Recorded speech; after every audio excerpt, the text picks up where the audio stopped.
We're here at WBC, and we are about to go into here in the Timber Stone room. I read that as Timber Scone and was all excited for a moment. So let's head in and see what we got. They do have games in here, by the way, for the earlier part of the week before the actual vendors are allowed to set up and start selling stuff.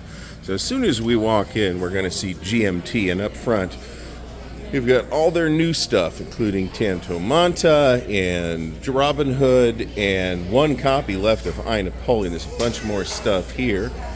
Here we got Flying Pig, who's come back after an absence of some years. I'm not sure who these folks are in the middle, but I did buy a copy of Bushido from them. But more GMT stuff over here.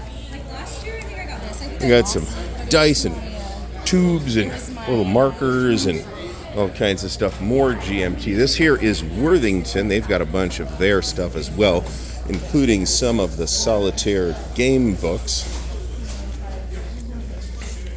and a bunch of their box games, including the pretty new Gettysburg and the even newer Franklin. Back over to GMT, where there's Kai right there. Hi, Kai. A whole pile. GMT's got by far the biggest booth and the greatest amount of square footage here. Here we have Academy Games. Uva's here. I saw him earlier. He's right there talking to people. That is something Uva's very good at. We do have, for sale with GMT, some stuff from Shakos, Hexasim, even New England Simulations, CWG. The rest is all GMT stuff. And there's also like a lot of, and Border States too, actually. There's like a lot of pieces parts here. I'm actually a little tempted. And the fancier Commands and Colors dice, so that's good. Of course, I bought my own.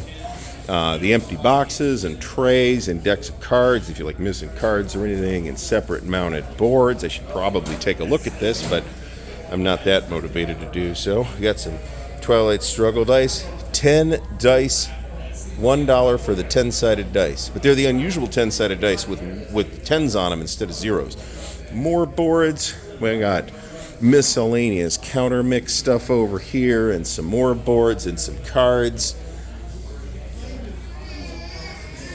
Then we got blank counter sheets. So all kinds of goodies and little supplies and stuff over here is Multi-Man Publishing. Some of their new stuff is on tables here for the pre-order prices. And we got a rack of special ops, skirmishers, and operational matters. Like half of that's the new stuff. Check these things out, man. These are awesome. I could not say no at that price to the neoprene GCACW maps. They got a bunch of other stuff over here as well. I did grab Thunder on the Mississippi, which is here for the pre-order price. And they had a bundle. They still have it technically. Get Thunder on the Mississippi, On to Richmond 2, and Hood Strikes North, all for $300, which is a gangbusters deal. And they only have one Hood Strikes North left. So if you're here, grab it now. All kinds of M&P goodies.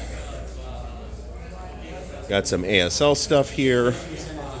None of which I can afford because I already gave MMP all my money. And we got a lot of action packs, international series games, and the miscellaneous GMT things.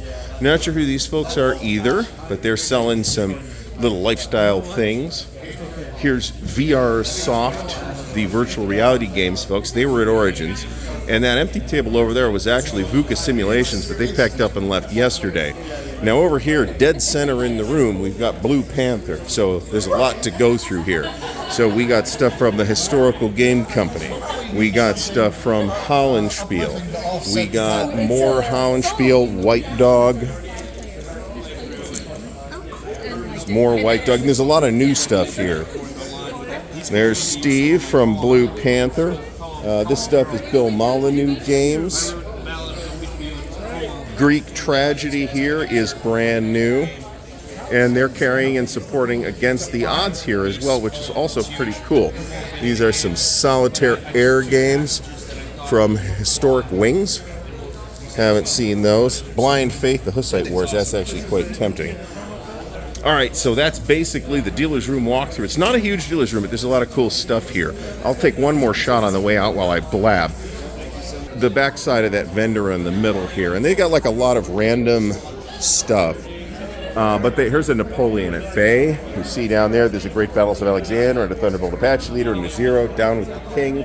There's Rise of Luftwaffe. There's an Elf Quest RPG. It's $80, which is more than I'm willing to pay for it, but that's really not a bad price. They've even got a couple of SPI flats, including CA and Ardennes Offensive. Here's Duel and Avalon Hills Midway, Alpha Omega from Battle Line, and a copy of Supremacy. So there's like a lot of cool stuff here. I bought a copy of Bushido from these folks and some used GMT stuff. There is no dealer exclusivity here at WBC per their bylaws. So more dice. So over here in the front of, here's the Crokinole people. Here's Crokinole. They're very nice looking Crokinole boards, I gotta say. They had vendors up here in this front area last year, and they are absent, and the space is empty this time around. So, there's your dealer's room walkthrough for WBC 2024. Massive thanks to the patrons of Ardwulf's Lair, whose support and encouragement make what we do at Ardwulf's Lair possible. Thank you, patrons. Links to help support the channel are in the video description, so check out the Patreon, the Ko-Fi, and the merch store where you can get snazzy Ardwulf's Lair t-shirts, drinking vessels, and other cool swag. There is also an affiliate link for Noble Knight Games in the video description. If you buy stuff through that affiliate link, it helps to support the channel with Noble Knight store credit. Thank you, Noble Knight. Until next time, thanks for watching, and happy gaming.